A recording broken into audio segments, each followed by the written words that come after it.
This is the stuff dreams are made of. I'm writer-collector Ryan Condal. And I'm writer-collector Dave Mandel, and welcome back to, what season is this, Ryan? Our 7th season or something like that? Our 8th season? Lucky number 7. Lucky number 7. We've made like 83 episodes of this insanity. I could not believe that myself. Crazy, yeah. I had looked for some reason. This is 84. Yeah. Or something like that. Yeah. I think it includes your like trailers and promos, so it's probably over by like 2 or something like that. Maybe, so 70 something. Yeah, but still, like who knew? Who knew? Like for real, like we're 16 episodes from syndication. That, as you know, Dave, that's where the big money really comes in. The big podcasting money. This is very much the equivalent of like a COVID dog, where you start something, you buy a dog during COVID. We didn't buy a dog, we started a podcast, and now you're just like, why did I get a dog? Why did I get a dog? Yeah. Oh God, I can't kill the dog. I can't get rid of the dog. So here we are, season 7. What a sunny outlook on our podcast. Our heavily sponsored podcast. Yeah, I was going to say, brought to you, the first half of tonight's show, brought to you by Heritage Auction. We have 2 fantastic sponsors this season. Heritage Auctions and Prop Store Auctions are back. And we're going to confuse you every week by different halves of the show will be sponsored by one of those 2 fine companies. This week, the top of the show, the first half hour or so, will be Heritage Auctions, and then you'll hear us come back to tell you about the other. This week's will be a little different. In the future, we won't mention them both at the same time. This time, so this is now I'm not going to say the P word, Prop Store, and just say, welcome to the heritage portion of our program, right? Dave, It's just a crack dealer on a different corner. Everybody gets their piece. We're insatiable and beyond help, and they know it, and they're all happy to provide. I think we're very excited. I know they're paying us so they can send us the catalogs early so that you and I spend money on their auctions. That's really what I sort of figured out. It's an excuse for them to feel good about sending us the catalogs a little early so that you and I circle a lot of stuff and then spend a tremendous amount of money. It's that whole thing, like the greatest trick the devil ever pulled, I mean, just with what we spent at the last auction that both of those fine places put on alone, we would have to podcast into the 30th century in order to pay. In order to pay off our bill. I hope the dog doesn't live that. I hope the dog doesn't live that long. But what I was going to say is, and forgive me, and this was not on purpose, I swear to God, but did I ever tell you about the first time that I went up to the Lucasfilm Ranch? I'm so sorry to be doing this. This Jesus Christ. This is a story you will enjoy. 3 minutes and 38 seconds there's a reason into for our the recording. There's a reason for the story. So this is years and years ago. The Lucasfilm people decided that when they were getting ready for Attack of the Clones, the second episode, that they had that the first round, the Phantom Menace, had been a little bit like just so overwhelming in terms of the marketing that they felt like it was kind of a little too much, if that makes any sense. That's the way it was explained to me. And so they wanted to meet comedy writers and see if they could have a little more fun with the release of Attack of the Clones. So I don't think I've ever told this whole story, but I'll give the quick version. So they reached out to me through Steve Sansweet, who I knew at the time. I still know, but I was friendly with. And he was like, I know a Seinfeld writer. And the other thing that was really funny was they were really snobby about it. Like, I remember they called me and I was like, are you looking for other writers?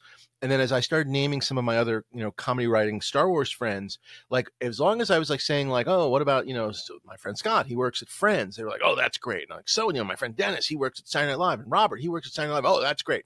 And then I'd be like, my friend works at News Radio. And they were just like, and I was like, no, that's a really good show. Like I'm the one like arguing with them because they just had very like they wanted this. So here's the main point of the story, which is not, I got to visit the archives and all that kind of stuff, although I did. But on Sunday, we were there Friday, Saturday, Sunday. And they put us up at the inn on the place. They gave us all the meals. They took us around. They took us to the archives. We met George. We took a picture, had lunch with him. It was all really, really fun and everything. And then at the very end, they go, good news. We've opened up the gift shop for you guys just today because we know how special it is. And then we proceeded to go into the gift shop. and pay for the entire weekend. And that's really the point I wanted to make, where I bought a Lucasfilm calculator. I bought drink cozies, t-shirts, sweatshirts, and they didn't have a golf ball to buy, or I would have bought it. Wine corks, postcards, patches of the fire engine. I mean, it was just like, and that was me. And then imagine it was like me times like 10 other guys just going like, oh my God, we're in the Lucasfilm store. And honestly, they made money on the weekend. And that is how I feel about both our sponsors sponsoring us, which is that they have just, it's like, oh, and good news, Ryan and Dave, we have opened up the prop store and the heritage auctions for you a little early. And it's just like, fuck us. So yeah. Anyway, so thank you to our sponsors. We're very excited. We've the other thing I was going to mention, I should throw this out there, is we've got, we know there's big auctions coming up. We've got the big the Planet Hollywood auction is coming up for heritage, and we have a big prop store auction as well. And one of the things we're sort of playing with the idea of is, along with our regular catalog coverage, which will be a little different this year, we've been thinking about trying to do a live broadcast, a like YouTube live broadcast, where you, the viewer, will be able to kind of come along with us as we do kind of a live thing and ask questions about things in the catalog, or maybe things we're going after, or anything you want to talk about. So that's something that I think we're really excited about, and we'll kind of hit you with more information. But or you can yell at me for ruining your childhood. Yeah, exactly. Which would be weird, because if your parents were reading you those books during your childhood, maybe that was the problem. Yeah. That's the thing that maybe ruined your childhood. But Ryan loves to hear about how one of the characters in books isn't black. That's his favorite thing. If anyone's looking for something to really attack him on. Yeah. That's right. Because I keep forgetting, and then people remind me. It's it's hard to keep it in my head. So look forward to that too. But let's start off this exciting new season. The other thing, by the way, we're going to try and do is we're going to try and make these episodes a little more manageable size-wise. So good luck to us. But we've made a 7th season resolution. Yeah. Yes. But some, I think just, we've been thinking about the show a lot, certainly in our off season. And I think we've got some exciting new things planned for you. And again, especially in this first half, brought to you by Heritage, although there's no real new stuff in this first half. So anyway, but brought to you by Heritage. This is all the same old nonsense that you're used to. This is the same old nonsense, starting with what's new in props. Well, Ryan, first Dave mocking me, and then telling a story about being at the Lucasfilm archives, and then there was a valid reason to that story. It did, and I didn't obsess on the archive part. It was really about my own human foibles as a collector. Yes, come on. Yes, no? True. Very true. Very true. You're very kind to me. Well, I'll tell you what's here's brought to you by Heritage. There you go. Here. Ready for a segue, Dave? This is like a true like late night television like. I want to segue. I just realized should I be saying brought to you by Heritage? This is such great. This is what they're paying their big money for. Brought to you by Heritage, who has the Planet Hollywood auction coming March 20th through 24th. That's 5 days of the Planet Hollywood. If you've seen it in a Planet Hollywood in Paris or Las Vegas or in South America or New York, all the great stuff that they had in those stores, those restaurants, is up for sale. This is it, the mother of all Planet Hollywood auctions, the 20th through the 24th, 5 days, available on Heritage Auctions at ha.com. Check that out. That's a good ad, right? That's something. There you go. Right? Yeah. Bam. Yeah. Look at that. Yeah. This is a professional podcast now. So I was going for a segue. So what's in prop? Sorry. Yeah. Sorry. There you go. Segue away. Yeah. Well, you know what's not the Lucasfilm archive anymore? What, or Ryan? Ever was. There you go. I hope it wasn't. There it is. For those of you listening at home, Ryan just pivoted to his left to reveal an Indiana Jones hat, and beneath it, because he's had that for a long time, but beneath it, a shirt, a tan shirt that I believe belonged to Indiana Jones. Yes, you got the Indy shirt. You got the Indy shirt. I got the Indy shirt. Yeah. I got the Indy shirt. Yes, very excited, and as you can see, it displays beautifully with the hat. It really kind of completed the picture. And while it's not a jacket, it is the the costume for that character for at least half that movie, certainly the first movie for Raiders. So it's not like having, the equivalent would be, it would be not like having like Harrison's white shirt that goes under his vest or the jacket, because you never see him without the jacket. So I think it's a different thing in this case. This is the one that was in the prop store auction. This is a Raider shirt. We should say this is a Raider shirt, just to put that out. It did pass, and you got in there. And I'm going to say this to you flat out. Yeah, a better price. Everyone says, yeah. And I'm going to say this because there's just, it is the many dominoes of life. Good on you. I'm certainly glad you got it. In a world of no X-Wing, I think I would have beaten you to it. I would have really tried. Oh yeah, in a second. Here's the point. I mean, here's the larger point. You now have a shirt with a shirt with a hat. Jesus Christ, a shirt with a hat in search of a jacket. I have a jacket and a hat in search of a shirt. And looking at both displays, and we will show you both displays on Instagram, and it'll be up on the YouTube. We'll show you both. If neither of us ever got the piece that the other guy doesn't have, they are two fantastic displays. Do you know what I'm saying? Like, I really do believe just having, it sounds silly, a top and a bottom, so to speak, to the display just elevates the hat in a whole other way. And you just instantly, not that the hat isn't instantly recognizable, but there is something about that. I mean, I'm looking at your display, the hat with the shirt, that is just fantastic. And again, obviously you want a jacket, but if you never got it, it looks fucking great. That's, I guess, my main point here. And I think mine looks great without a shirt. And yet it does. The notion of, if you could get the shirt with the jacket and the hat, which I'm sure you feel exactly the same way, which is that sort of like, and it sort of keeps going. And I am not, neither of us are giant costume guys. And yet, there's not a lot of things.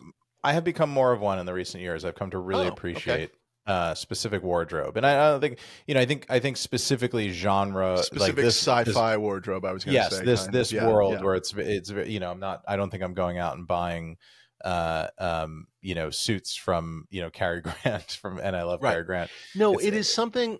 And by the way, the suits of Cary Grant I think would be similar, but it is something where it's costume as uniform. You know what I mean? It's sort of like in some ways costume as character. Yes, exactly. It's very much like Indy's hat, shirt, and jacket is his blue tights with an S on it. You know what I mean? It's very much, That's a great way of putting it. I'm not interested in Indiana Jones's turtleneck sweater. Do you know what I mean? I want the character uniform, right? His waiter's jacket, or the other things that have come along, and they're all lovely. And look, if you can't afford a shirt or can't get one, and you want to represent your love for those films, it's all acceptable ways to go. But yes, I agree with the fedora that he wears on the Clipper. While it's cool, that I just don't. To me, that's not an Indiana Jones fedora. That's like his Clark Kent fedora, for lack of a better word. I want the uniform. I want the full Indy. There's just something, the icon, just trying to recreate the icon. And I agree. There are certain costumes that just jump out at you that way. And obviously the genre movies kind of work that in a wonderful way. So yeah, I get it. But no, kudos. Very jealous. Yes, thank you. There you go. Yeah, yes, I was very excited to get it. I do, I've talked about it before. I have long hopes for a jacket, and hopefully someday one comes along. But if it doesn't, I see this as a kind of character display, and I'm quite happy with how it came out. The great Chris Barton of Chris Barton Art out here in the UK built the display and did the customized mannequin, and he kind of padded out he works with like a base mannequin and then sort of padded out the upper body to make it sort of fill it out the way that Harrison does, and it did a great job of it, and it's just it tells the story. It's hanging really nicely. It just looks very, I don't know. Kudos to Chris. Just simple and natural, but and yet inhabits the character without like you having to have built like some weird life mask of Harrison Ford and then also like a giant backdrop and diorama and like all this weird stuff to let you. It is indie. It is so like effortlessly indie in a great way, and that I think is another high compliment to Chris, but also just shows how, you know, a mannequin can make a difference, but it does take a little work. You know, you can't just, it's very rare that you can just buy a mannequin. I will tell you, I think we've shown this on the show. The only time I've ever had luck buying a mannequin and just it worked was I ended up buying this ridiculous, the biggest problem with mannequins, if you ever look through like mannequin catalogs or like online, is they always have like parts you don't want. Like they're always like over articulated or like, you know, like too muscular in a creepy way. Like where you're just like, I just want like smooth. I just want Ken. You know what I mean? Like I'm not interested in like a bulge in the pants, you know, like weird shit like that. But I will say I did, but I understand. Sorry, I didn't mean to. I didn't mean to. Yeah.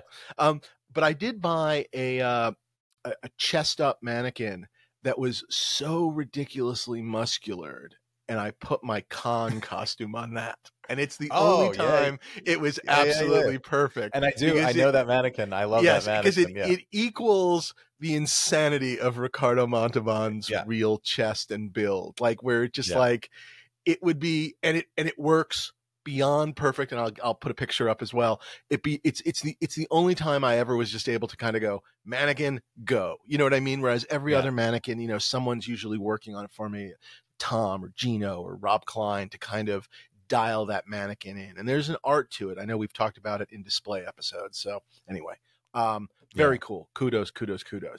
Yes. Well, thank you. Yeah. No, really just, like I said, my highest review. I'm very jealous. My what's new in props is sort of interesting, which is to say, I was putting a couple of things in, well, dare I say, a third auction. This is going back a little bit now. Not one of our sponsors, but perhaps someday they will be one of our sponsors, which is Julian's auction.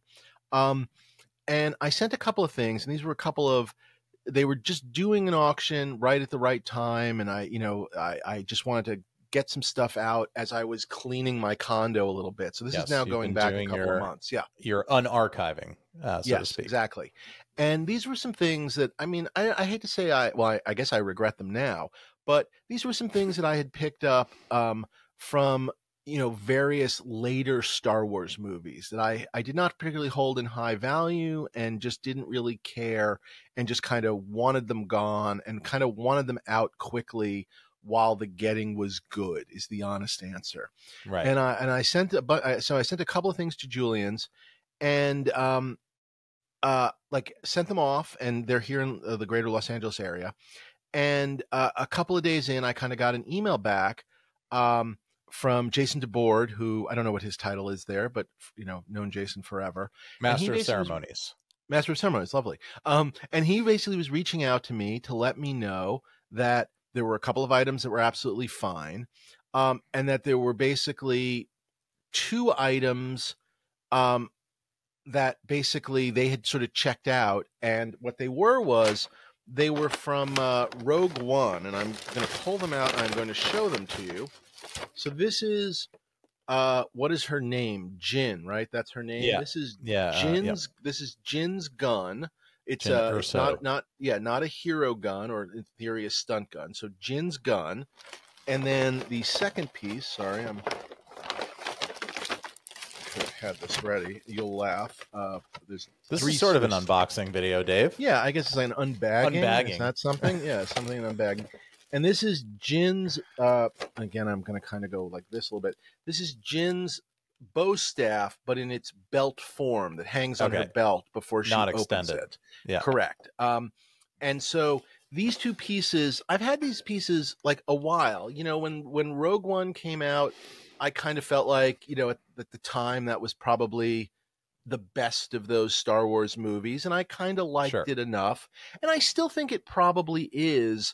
Although I don't particularly care, and I still think there's a lot of flaws that kind of on repeat viewings kind of come out. I don't know. Not the point of the story. So basically, long story short, they kicked these back to me, and they basically said, we think these are not from the movie. We think these are from like either the not touring suits, but basically they do sometimes like display pieces for the Lucasfilm stuff. Do you know what I'm talking about? I don't know how to describe it. Those. Yeah, they had those. I think they were kind of they weren't tour suits, and we think of tour suits and we think of like stormtroopers. We think of something like going around places. Yes, exactly. But this is more of like a touring archive kind of thing where it'll be like on display in a high end movie theater or something. Yeah. Yes, exactly, exactly. And so at best, that's what they think they are. And it's also possible that they may be nothing. So that's sort of thing number one. And then, but nothing in what sense?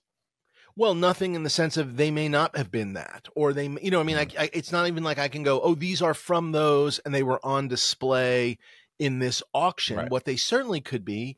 And I think this really gets us to our topic this week in a weird way, talk about segues, is what is going on in the prop world in terms of fakes right now? I mean, that's the easiest way to sort of put it, because I think at best, these were made for something and perhaps unused.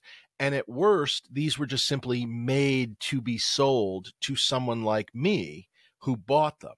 And I want to be, and I think this is a real problem going on in the prop world. And I think we are seeing it not only, we were seeing it for years, if you will, offline. Well, I guess not offline, like non-auction. We were seeing it non-auction. We were seeing it sort of in the depths of Facebook chats and Facebook groups and whatnot. And now I think it's sort of starting to sort of stick its a sort of ugly foot into auction world as well. Right. And I want to preface this discussion in terms of these items for a second with, I want to be really clear to our audience. This is my fault in the sense of, I'm not sure how I could have done more research at the time, because obviously I knew I was buying something on Facebook from a movie that quote unquote props should not have been available from. I mean, so I'm guilty, right? Sure, I'm 100% guilty and was this, of that. Was this, to your memory, was this before the film came out? No, it was after the film came out, because I would not have cared before, I don't think. Okay. I'm pretty sure about this.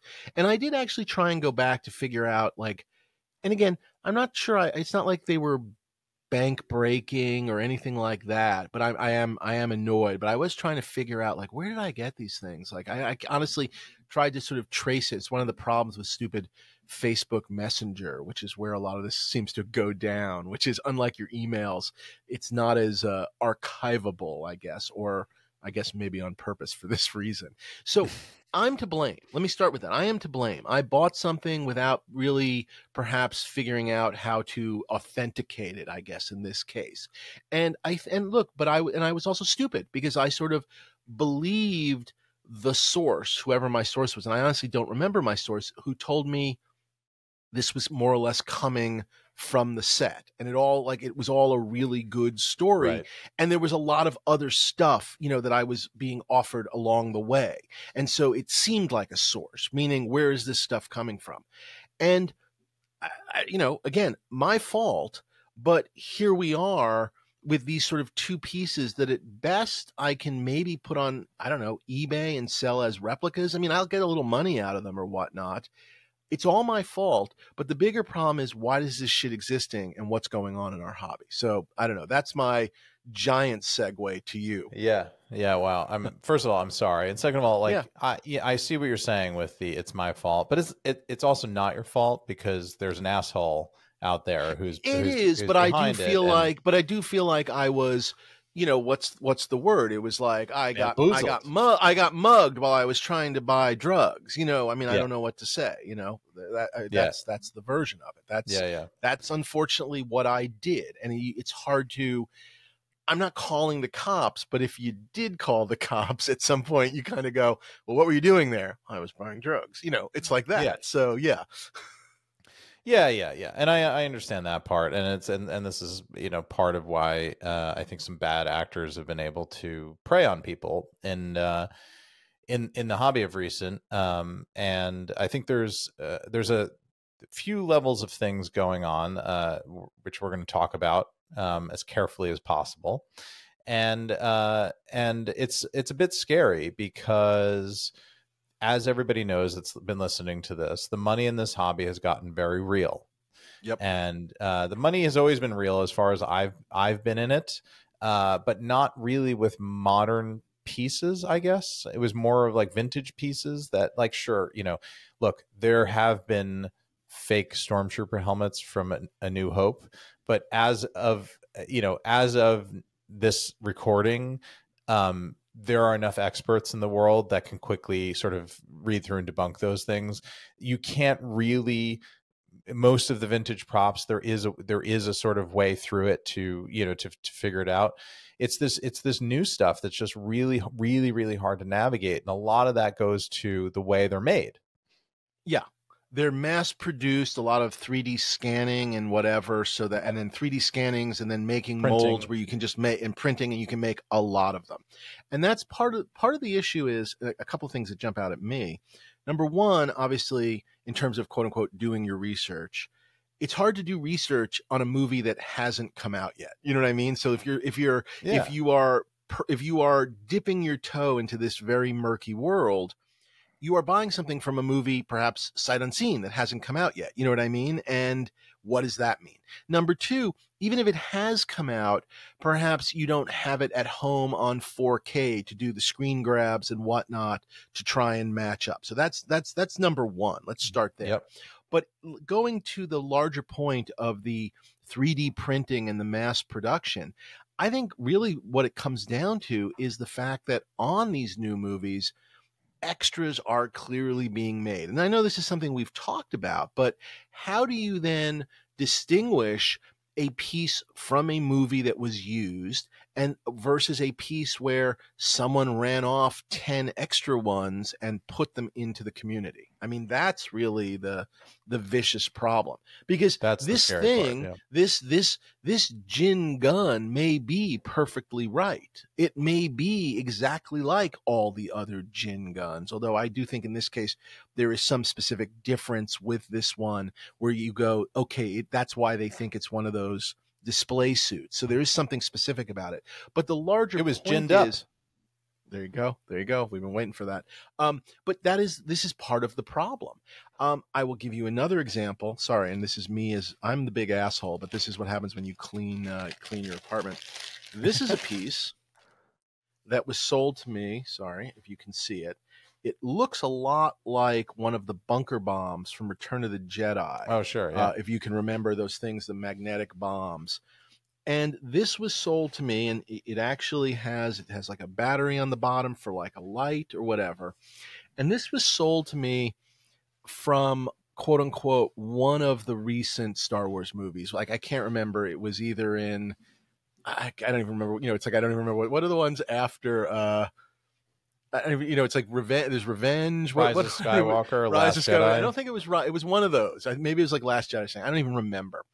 And at some point, I showed it. I wanted to submit it, or I did submit it, and I asked a bunch of our friends. I went, "Hey, does anybody know a little bit about this? Because I was curious. I'm putting it in auction." At which point, a bunch of people wrote back and went, "Oh yeah, a bunch of those guys made like 10 of those, and they're absolutely fake, and they don't appear in the movie, but it's a store-bought thing and whatever." And it was like, okay, I guess I have that, and I'll put this right into the garbage. And again, on me. I bought, I thought I was buying, right. Again, probably before the movie ever came out, I was just buying something. Oh, it's, a cheap little piece, but that'll be fun to have something from one of those stupid movies. And I'm embarrassed that I even thought there'd be good to have something from one of those movies. But worse than that is obviously, again, not $1 million piece, but just at the same time gone, and again, what the fuck is going on in our hobby? So I throw that one out to you. Yeah. Yeah. And I think it's gotten more prevalent of recent. I mean, there was always like, I've been around for about 15 years now, sort of give or take. You've been doing this for in the prop side for probably 10 years before, 10 years before that. And there's always been sort of like not right stuff around. But I feel like when I got in, the not right stuff was more in the sort of, I don't know, it wasn't it wasn't right, but it wasn't made intentionally to deceive, which is more of what we are. And look, that stuff has existed time immemorial. Right. Rembrandts were being faked in Rembrandt's lifetime. Like it's where there are collectors and money, there are fraudsters that are looking to part those collectors from their money. It's not like we're uncovering any new news in human behavior here. I'm just saying that in the recent years, the intentional or seemingly intentional deceit has gone up somewhat exponentially. Is that fair? I think it's very fair. And obviously in this case, my stuff kind of got kicked back from me to me, and I guess that's a good thing. I'm glad they caught it. I'm disappointed that I had the wrong thing. I'm glad they caught it. It's a service to the community. Yeah.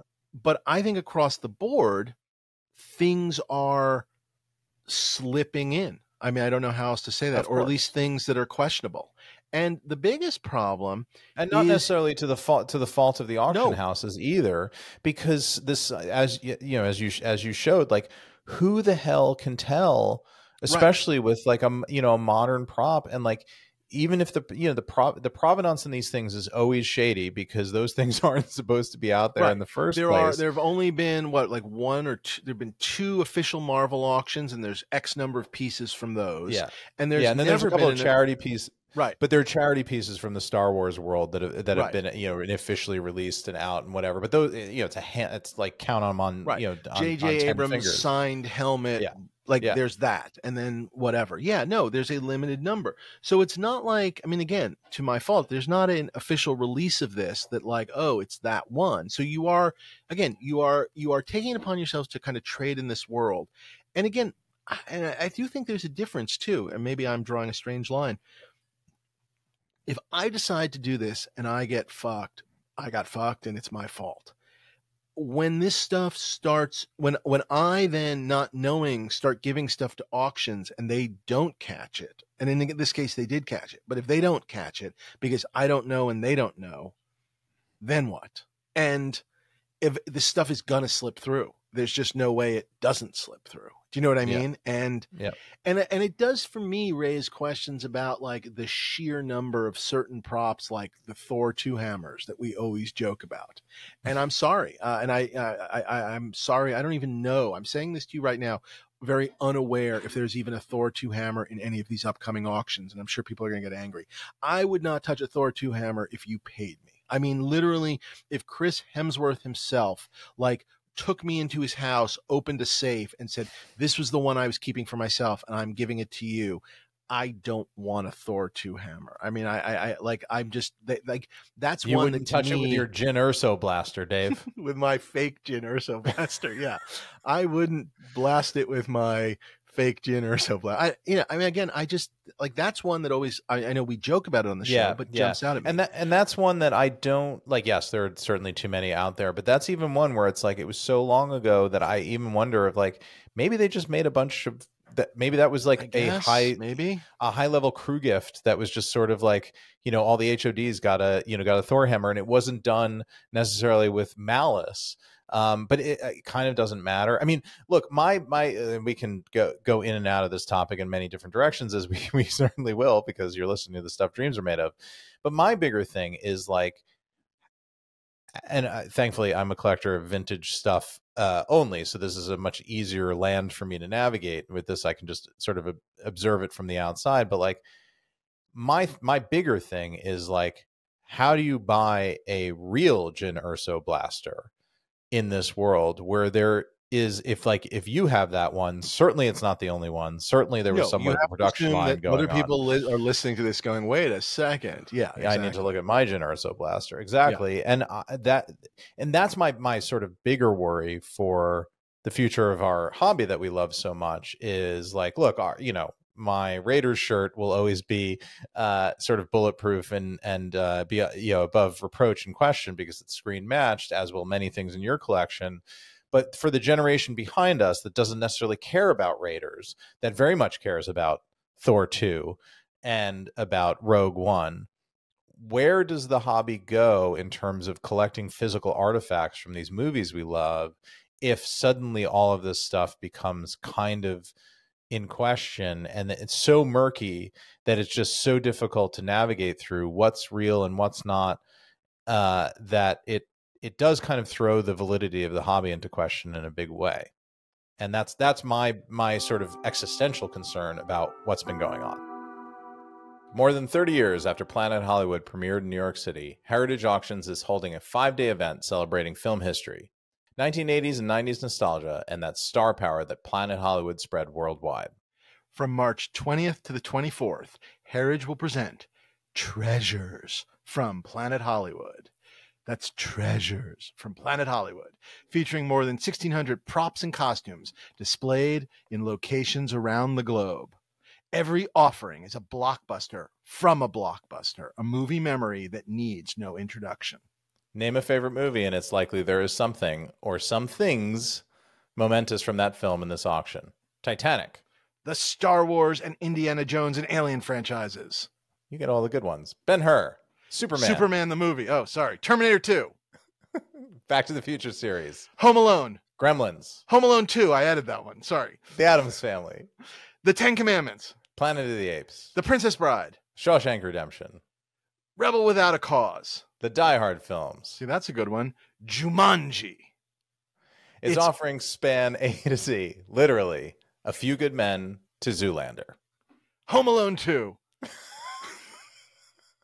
Almost any offering could serve as its centerpiece of this auction, because as Heritage Auctions Executive Vice President Joe Madalena says, something from everything you like is in here.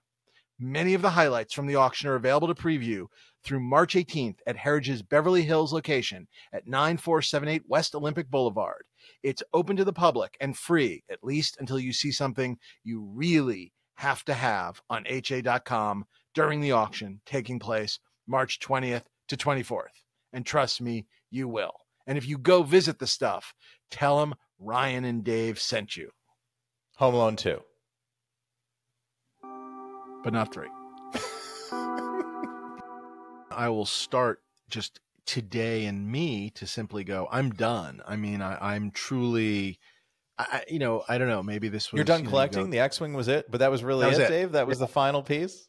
No, I'm just done with all this, anything new. I mean, I guess the honest answer is, unless there is an official auction, meaning, if whatever it is, like there was, like Heritage just had a Succession auction, I would buy something in the Succession auction. You know what I mean? Sure. Like if there's something to be had in a specific studio release auction, fantastic. Maybe I'll look. But the real honest to God answer is and again, the biggest thing where I'm just banging my head a little bit is, obviously, I don't even love these movies that much. It was my own stupidity of just like, well, it's not bad. It's the best of the whatever. And you bought it on eBay while we were podcasting. Yeah, no, exactly. But it is that thing of like, fuck it. Why was I bothering? And that's a larger, maybe that's more of a me issue, which is just like, I can't help myself. So be it. But I'm sort of like, I'm locking those gates, which is just like, no more of any of these things. And on any given day, I'm constantly being, hey, are you interested in the new Deadpool movie? Are you interested in this? Whatever. And it's just like, the answer is no. I just don't care. And the worst part of this is, and this is the part, and maybe this gets into your existential question, is the worst part of this, I think, is from all of these various, hey, you interested in this? You interested in that? You interested in that? Is I actually think occasionally, and this is the worst part, some of the stuff is real, and that makes it almost worse. Do you know what I mean? Where it's just sort of like, of course it is. So I don't understand. 1 in 20 is real, but I got to hope that's almost like more of a conundrum where it's just very clear, like they are getting stuff from somewhere, and the somewhere maybe has some real, but then also has like that's where it just starts to go, because it makes it that much more confusing. In some weird way, if it was all fake, it would be worse. I mean, it would be almost easier, if that makes any sense. I don't know if it does. Yeah, that there are diamonds in the rough, yes. So to speak. Which I think for a lot of collectors and, dare I say, auction houses and prop resellers is the apple on the tree. You know what I mean? It's like, well, some of it's real, and we think we can figure out what it is. So we're going to continue to do business and kind of try and cherry pick what we think is good. And it's a slippery slope. I think it's a dangerous slope because you're in bed with these people. I don't know. I mean, again, I'm extrapolating, but it's the part that I have a big problem with. Existentially, I don't know what the F to do. I mean, honestly, like I said, I'm just done. I'm not touching any of this stuff. Yeah, me neither. Yeah, me neither. And that's easier for me to say because I just, as you know, I'm very disciplined, and I hold to the vintage stuff very closely. But there are, you know, some recent modern films in the last 10 years that I would, in theory, like to have stuff from. And thankfully, I mean, nothing really on my list falls into the categories where there've been the biggest problems. But it does give me pause. I remember showing you at some point, and we were like, oh, that doesn't match. There's a problem here. But a couple of years ago, when Blade Runner 2049 came around, there was a run of, what was his name? K? Is that Ryan Gosling? Yeah. Funny enough, Ken. Yeah. Isn't that funny? Ken. Yeah. Agent Ken. Yeah. They saw into the future. Ken is kind of a replicant. A little bit, yeah. Ken is very replicant. Yeah. It's like I've been programmed to beach. Yes, exactly. I think we've sort of figured something out here. Those guns made the rounds, and they were wrong. They were just wrong. Yes. But they certainly weren't sold. You know, they weren't very wrong. No, that was the sort of scary part of it. And it was only because Blade Runner was so insane that even when that movie came out, there was instantly a lot of like photo reference and whatnot. Well, there was a market, but also because it was Blade Runner and the level of obsession on Blade Runner is so Blade Runner-y that, you know, the level of Blade Runner obsession is like Kubrick-esque, you know what I mean? And it just was like, there was enough reference to very quickly go, that's wrong, and identify those pieces as wrong, but didn't stop them from going around. And again, I don't know, maybe someone has one, but that's a movie where I'm not going to lie. Yeah, I'd love to have something from that movie. I'm glad I didn't buy one of those because we spotted it. Me too. Yeah. That's actually one of those on my list. And yeah, I was aware.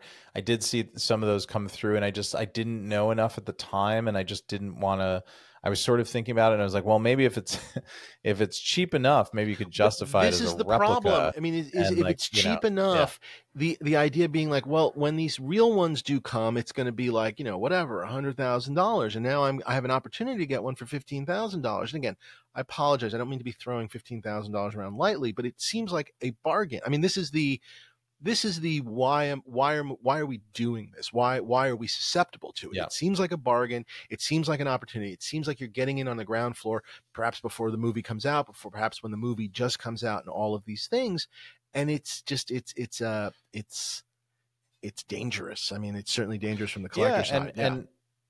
And again, I don't think it's intentional. I mean, I don't know. It's intentional somewhere. I don't think it's intentional somewhere. Yeah. No, I don't. Yeah. I'm prefacing something by saying this stuff is ending up in auction catalogs, and I think a lot of good things bad things rightly are getting pulled, but then I think there are things that are sort of well made that are like walking the line that. And whether it's happened already or it will happen in the future, you know, if there's enough of this stuff sort of circulating, it's only a matter of time before something kind of moves through an auction. And then you have this kind of thing going on, which, you know, I don't want to call it laundering, but it is a, you know, we see this all the time in auctions where part of the auction description, part of the provenance listed is a former auction. And the thing that we like to think as collectors is when you read the provenance of a former auction, you like to think that auction was also vetted. But then it becomes the sort of problem of it's adding to this kind of lie, you know, sort of claim to authenticity that isn't necessarily correct. And then it becomes more sort of seen as more trustworthy in the future of, well, at least this one went through this whatever auction house. And that's, while that might be true, it also still might be a problematic piece. And I just think everybody needs to be really careful, especially with these highly collectible modern films, modern genre films. And there's stuff going on, which I do think is intentional. And I think there are people, unfortunately, inside of the, you know, I've heard these referred to as mold room specials, That's the kind of that's colloquial term for what's going on. So it's coming from not inside the studio. It's not coming from inside of Marvel, but it's coming in from inside the places that are making these things for the studio. If you, not that Ryan and I have any great insight, but I guess for what little bit being in the business is, on these big sort of movies, they are contracting out, whether it's, all the props to one place or different props from different places and whatnot. And the vendors, some of them specialize in this kind of stuff, but, they have the molds, they can make it. And there is, by the way, and I think we talked about this once upon a time, a long time ago, there are official replicas being made in the sense of like, we're going to make some crew gifts and things like that. And again, we've talked about that. So it's not, some of it may originally not be coming from a bad place, but again, it's sort of like at some point or another, it's not what they're saying it is, even in the best of circumstances. And then when you go into, well, we actually got them to run 20 extra ones, then again, the intent starts to become a lot, what's the word? More intentful. Is that a word? More intentful. And malicious. Yeah. Just, frankly. And, so there's a couple of players, involved, and there's a person making it, and then there's the person who's getting it out to the collecting community. And, those, I don't know anything. We don't know anything, but you have to imagine those people are in contact and talking to each other and know what they're doing. And they're taking advantage of, hopefully good-hearted collectors that are just trying to get a piece from a film that they love. And this is the only means to get a lot of these things, especially with more, modern films. Unless there's an official studio auction, you kind of have to deal on that sort of gray market or possibly kind of black market for this stuff. Let's be honest. Let me just to do this part of it, which is, look, that has always been a little bit of the prop world. There, in the grand scheme of things, there's not been a lot of official studio auctions. You know what I mean? Of anything. Right. And so there was always an element of, finding a guy that worked on a movie, or a guy that or even a prop guy who years later held on to a bunch of stuff. And, we can sit here and we can debate, like, should the prop guy have, was he legally allowed to sell that stuff? I mean, who knows? I mean, so there's always been a little of that to the world of prop collecting, of sort of tracking down, people and whatever that walked off the set with something or whatever. So let's just be very, let's be honest. At the time that my Raiders shirt walked off of Raiders, it was actually it probably was sold through one of the secondhand clothing stores. So it probably came out in an entirely legit way. But even if it wasn't, the value of that shirt was as a secondhand used shirt from a low budget film that was made, made in England. I mean, it just had no value. And that's why there was no mold room special, even on Star Wars, even on Return of the Jedi, because there was no market for this stuff. No one was sitting there going, why don't we make 20 extra Biker Scout helmets? They just weren't. Yeah, exactly. I wish they had. Yes. But that's the problem today, is that because there is a market and because there is very high value, even with a film that hasn't yet come out, there's enough value there to make money for bad players, bad actors involved on both sides, the making and the sort of fencing of the stuff. That didn't exist back when the movies that Dave and I love were being made. So the fakes that we deal with are modern made fakes looking back at vintage films, and there just is a difference between those. And I'm not saying that, there's never been a fake passed from a vintage film. I'm just saying it's a lot harder to do. No, it's a lot harder to do. It's harder to fake a Rembrandt than it is to fake a Banksy. Right. And on some level, and I don't know, and again, this is sort of the modern filmmaking thing, is for the most part, we don't think as much when you see, I'm making this up, 20 Captain America shields. And I'm picking on Marvel just because it's sort of easy. I mean, unfortunately, it's very prop heavy. They haven't done a lot of official auctions, and this is a lot of what gets offered around. And they also make a lot of stuff, legit stuff, for their films. Because so there's that shitloads problem. Of stunts and whatever, and they definitely go through a lot of the stuff, and rightfully so. So that is certainly true. And so when you see one, you kind of go, well, could be. There's a could be element, and that is half the problem. Is it's not out of bounds. Whereas, if tomorrow we started bumping into all of a sudden 20 A New Hope, like 20 A New Hope stormtrooper helmets showed up, that none of them screen matching and all of them slightly a little whatever, you know what I mean? It's like, well, that doesn't seem right. Do you know what I mean? There's a yes. Very quick and simple, that's wrong. But going back to these Captain America shields or whatever it is it's just like, oh, maybe. And that maybe is the danger. Again, it's the, I want this, it could be whatever. And it's just bad. It's just bad. I don't know.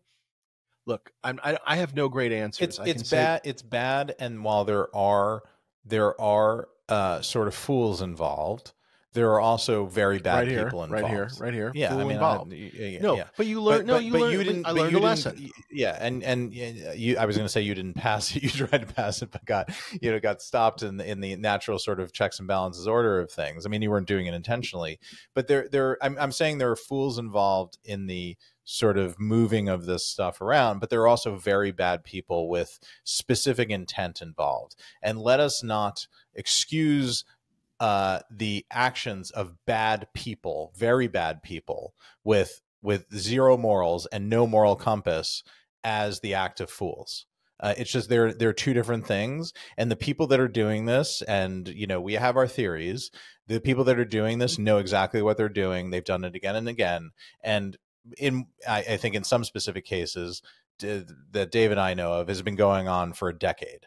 So it's a known thing. Everybody knows, and you're either looking the other way, or you're doing the Pollyanna thing of, oh, it's all going to be fine tomorrow. And it's not okay. And it's also just not good for the hobby in the present or in the future, if you care about this thing that we all love. I think it's particularly bad for the hobby.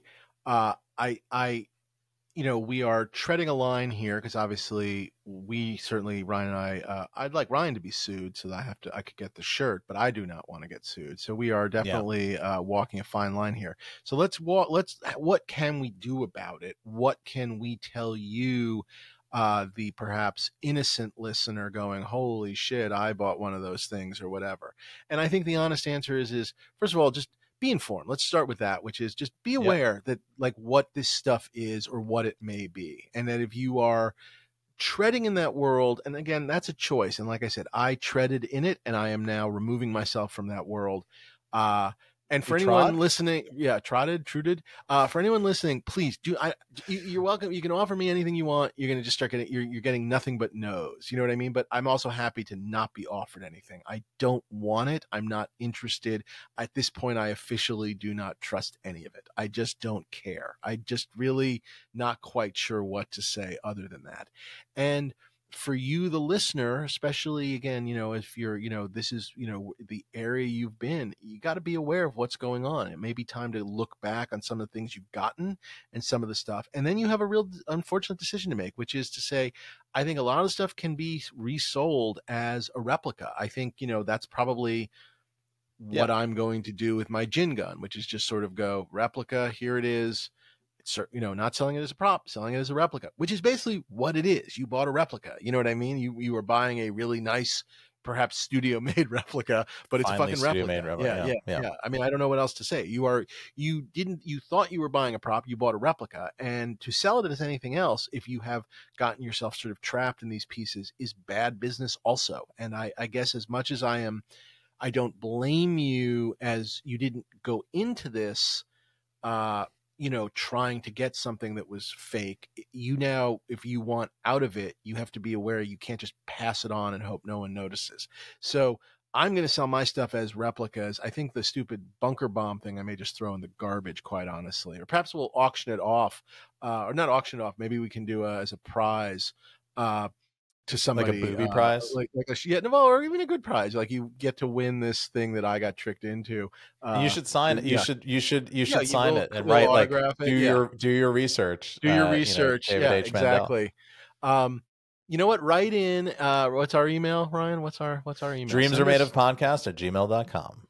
Send us your best story of getting tricked and buying something that you later found out was a fake. And the winner will get an autograph by me and Ryan. We'll both sign this this fake bunker bomb from one of the, I don't know, this one of the sequel, one of the terrible sequels, with a COA that this is 100% fake. It'll be it's a COA, a certificate of unauthenticity. Of unauthenticity. Okay. I was going to say a certificate of authenticity that it is unauthentic. We'll sign this whatever. COI, inauthenticity. Yes. Very good. So we'll do that. So please send us your story because we'd like to hear from you. But I will say to my fellow collectors, like, if you've gotten yourself into this mess, you got to do the right thing. I mean, I don't know what else to say. I think that's the thing, and that's the thing. If you know and you find out, if you're buried, don't pass it back on, because that's that. I mean, I guess that's my sort of biggest, not worry, but sort of the thing that bums me out the most is not only the person getting kind of defrauded at the front of the line, but the idea that this stuff gets passed on and the chain of ownership becomes more and more unclear as we go on. And then at some point, like there are a lot of actual experts in certainly in Marvel that I've spoken to that really know their stuff and are great to talk to, because again, I'm not buying this stuff. I'm just sort of fascinated when things come along, like, tell me about this and why is this real and why is this one sort of good and this one problematic, and they really know their stuff. But the thing is, in 5-10 years, like, that stuff is going to become so diffuse, and the sort of stories between and the ability to make things is going to get, it's just going to muddy the water so much that it's deeply concerning. I don't know what else to say. Yeah, I mean, I thought about the fact that, like, if I did nothing with this stuff, and I'm not talking about selling it, I just had it in my collection, that one day when I'm gone, like, all of a sudden, it's like Jyn Erso's stunt pistol from the collection of the late David Mandel. You know what I mean? And all of a sudden, like, this is a fake. I mean, I don't know what else to say. Again, it's a replica at best. And yet, there's some version of the what is it, Belloc's speech, take this and bury it in the sand, and I mean, and so look, I think we public storage unit for 20 years, and I think put it in a garbage bag and stick it in Greg Jean's garage. I think we as collectors have a responsibility, number one, to our fellow collector, which is to say, if you've been taken advantage of, you got to do the right thing and just sort of own up to it. And like me, be able to go, look, I fucked up, but now, you'll get something out of it, but it's a replica. Don't try and pass it on. That's number one. Number two, I don't know. My own advice is, this doesn't go away if we as a community continue to buy this stuff, on the whatever Facebook black market. So I'm a no. I encourage you to be a no. I don't know what else to say. I want the stuff too, but it just ain't worth it. And then number three, in our official, welcome to our sponsors while we bite the hands that feed us. I don't know what else to say except to calling upon the auction houses to, you guys got to be more careful, and you guys know what's going on, and some of the players as well. And I leave it at that. I don't quite know how else to put it. It's just, I mean, they're doing the work, obviously, to authenticate things as they come in. Everybody is, yes. And I do agree with that. And there's so many stuff is going to fall through. Yeah. The stuff is going to fall through. But at some point or another, that's the concern. Yeah. When you catch the stuff, how does one say this? When you catch the stuff that's fake, and I do think fake stuff is getting caught, this is the easiest way I could put it. I gave this stuff, Julian's caught it, they kicked it back to me. If I were them, even if tomorrow I sent them a screen matched Stormtrooper helmet, from A New Hope, like my actual one, if I gave that to them, by the way, I'm not. Because they've gotten because they've now gotten one fake thing, whatever, two fake things from me, whatever. I mean, I don't know. I should be on a list. So even when I send you that screen match thing, you should triple check it. And I just think, like, the notion of, oh, that just happened, what else you guys got? I think there's a problem with that. So I don't know. And also at some point, if there's stuff pouring in, at some point you have to go, we're either working with authentic things and authentic people, or we're not. And I just the whole blind squirrel finds a nut thing. just because, every once in a while, something good comes through doesn't excuse the bad behavior. By the way, it could be something great. I mean, I'm unfortunately aware of a couple of things in my collection that I think have come from some of these sources. Unfortunately, they are the good ones. You know what I mean? It's like, I don't know, broken clock is right twice a day. I have no great answer.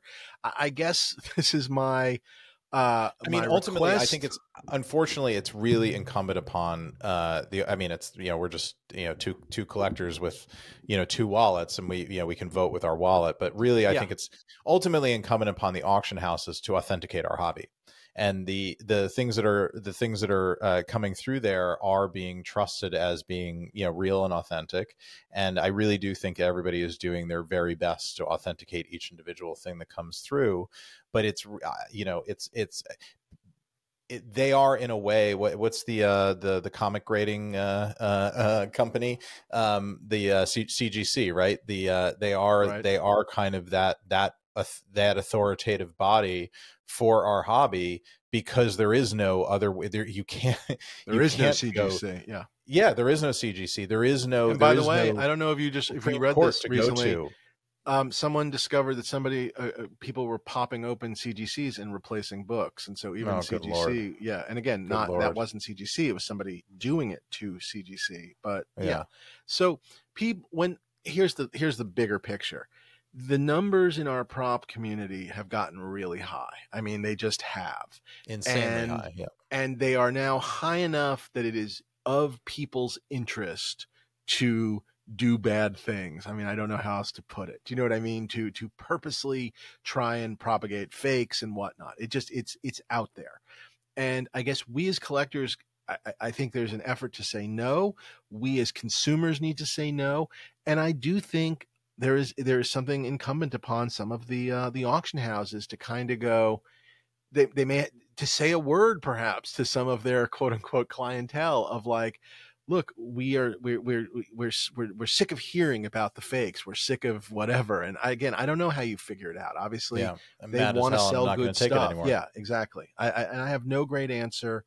It is infuriating, and it makes me very angry. And Dave and I have had much more colorful offline discussions about all of this, but it's sick and it's disgusting, and they're only able to go as far as they're enabled to go, and that's ultimately the problem. And it used to there used to be just the quaint sort of idiot on Facebook posting things that everybody knows he doesn't really have, like that sort of stuff. Like this has kind of gone beyond that. This is a different level of thing, and it's insidious, and it seems to be growing in a weird way. And I'm really put off by it, and it makes me sad for the people that are good people with with hard-earned money that are being liberated of it, and again, just for the future of our hobby. There's a famous story, and some of you may know this, and again, I'll avoid names, but years ago there was a guy basically making Christopher Reeve Superman suits. And he made so many of them, and they were so pretty darn good that in some ways, when a Superman suit shows up nowadays, a Christopher Reeve Superman suit shows up nowadays, the first question is just almost the assumption that it's wrong. Like, it's almost like you have to go, it's wrong, prove it's right, because there were so many of those fakes. And there are definitively ways of telling what is a real suit versus a fake suit, and there are tells that we now know. But on some level, these fakes like almost became more famous than you know what I mean? You know what I mean? It's like almost they became more famous than the real ones. Yeah. And I don't know. I hate that fact. I don't know what else. You know what I mean? It's like it kind of ruin Superman suits, even with the knowledge of how to tell the difference. You know what I mean? It just did this.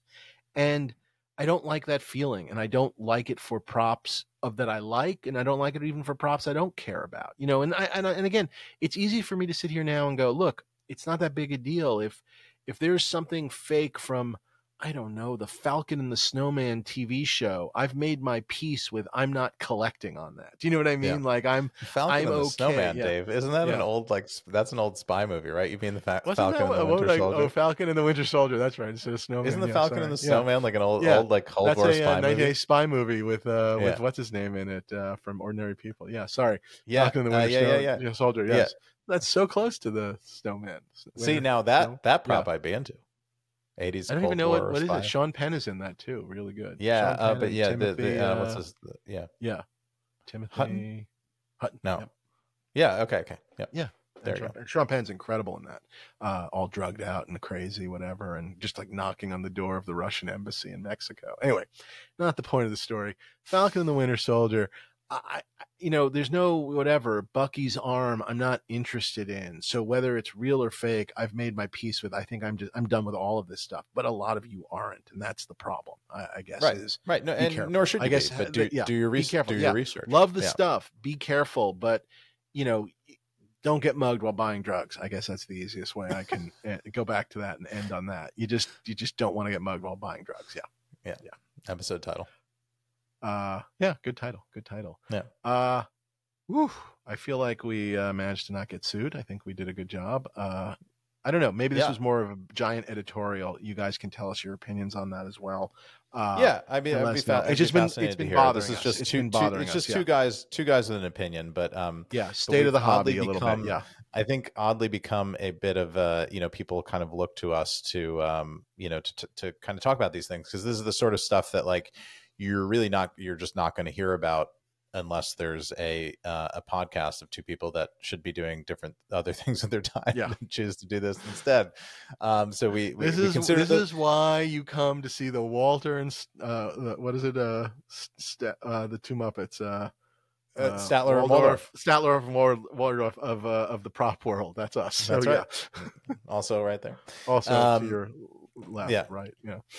But yeah, I mean, we have there's a lot of stuff coming this season. It's going to come fast and furious. We have many auction episodes coming up with a lot of great stuff, authentic stuff in them. And we wanted to do a little bit of a public service to the community to start off this season 7 and our new go round. Now that we're prop podcasting moguls, I guess. Prop Store is happy to be back as an official sponsor of the Stuff Dreams Are Made Of podcast for season 7. And once again, the big Dave 10, Ryan 10 promotion is going on through the end of the season. You get 10% off any buy it now purchase at propstore.com by typing in Dave 10 or Dave 10 as your discount code when you check out and vote for your favorite host at the same time. The host who brings in the most amount of sales with their discount code wins. Will season 7 be the lucky season for Dave? Probably not. I think, in fact, I'm not even. Let's never even say Ryan 10. Let's like that. Let that be the only Ryan 10 said for all of this season, and let's see how much you win by. Anyway. No, I think you got to go the other way. I think it's all you just keep saying Ryan 10, trying to reverse psychology them into it. I gotcha. Like I don't really care about winning. Like I don't see winning. Yeah, like I'm too. I'm above it. I'm above it. I'm above it all. All right. I have many Emmys. I would give all my Emmys in the world just to win the Dave 10 Ryan 10 contest. One of my plastic statues. They are pretty cool. I didn't pick my third one up because I already had 2. We're also running another promotion leading up to Prop Store's big entertainment memorabilia live auction, which is taking place at the Peterson Automotive Museum on March 12th to the 14th, 2024 in Los Angeles. That's right. We'll be picking one winner to win a printed copy of the latest collector's item Prop Store's catalog, parentheses, not a collector's item. And this one actually is kind of cool. 2 VIP tickets to the preview event with Anthony Daniels at the Peterson on March 11th. So that's March 11th. This is sold out to the general public. You get 2 VIP tickets to win a meeting with, you get to come and see Anthony Daniels talk. It'll almost be like you'll get to experience what it was like to interview him, but except it'll be in person for you guys. So you get those 2 tickets. Note, the winner is responsible for making their own arrangements to get to the event, or they may gift the tickets to someone else if desired. Meaning, if you are a listener in London and you win the 2 tickets to the Peterson Museum, these are only get you in the door of the Peterson Museum. They do not get you from London to Los Angeles. There's no hotel. There's no flight. There's no money. It's just 2 tickets to the Peterson Museum to experience Anthony Daniels live. And there's no purchase necessary, Dave. To enter, you send an email before March 7th, 2024 to Dave and Ryan at dreamsaremadeofpodcast@gmail.com and tell them what your favorite item in the Prop Store's latest auction catalog is. Dave and Ryan will pick a random winner at random. Dave, Ryan, and Bart, and any employees of the sponsors of this podcast are ineligible to win. Very sad for Bart. Sorry, Bart. I am, however, going to enter Joe Maddalena of Heritage into the contest to see if he will win. I think that could be enjoyable. It doesn't say I can't. Don't forget to go to propstore.com. Don't forget to go to propstore.com right now to view the full online catalog of nearly 1,700 lots. propstore.com. What do we got for the end? What do we got for the end of this fine show? Should we do the Falcon and the Snowman? What would you have from the Falcon? Well, I don't even. Yeah, it's like all I can remember is there's like little like spy notes. I don't remember. Yeah, maybe a camera. I'm having trouble defining that difference between that from like the Russia House or whatever. But all right, I got a good game for you. Ready? Because we're talking about like being done on any. I don't know what you've watched or not, but anything Star Wars made in the Disney era. Is there anything you would want? Yeah. Anything. It could be TV show, video game. I don't know or care. Just anything you would be interested in from the Disney era. I don't know how we refer to that. I'm going to call it the Disney era, but the post George Lucas sale. Right. It can be any of the new movies, any of this kind of stuff, anything you're particularly interested in. All right. I have an answer. Yeah. I'm a huge Pedro Pascal fan. Okay. I will take an authentic Mandalorian helmet from. Wait, did you say authentic? I have one to offer you. Wait, did you say authentic? I did. Oh, never mind. Sorry, never mind. Okay. Yeah. I did qualify with authentic. No, I love Pedro. He was a million years ago. This is now like 11 years ago. He was in my very first television pilot that I made, The Sixth Gun, which is what made in Santa Fe and New Mexico. That's how I met George. Really, a lot of my career sort of flowed from that moment, that busted pilot that NBC never put on the air, justifiably so. Dave Mandel was one of the few people in the world to have seen that pilot. But Pedro was maybe the first time I saw Pedro, I don't think I knew who he was. Yeah, no, he was. I mean, he was like a theater guy and sort of. I mean, I don't want to call him an unknown, but he was unknown. I mean, that's why he was in my pilot as like number 6. He wasn't even the lead. He was number 6 on the call sheet. Right. There were literally like 5 people ahead of him, and I just remember watching him on set and then in the show. And just going, my God, who is this guy? And why is that guy's a star? Yeah, exactly. He just exudes charisma and charm, and he's funny and can play serious and all this.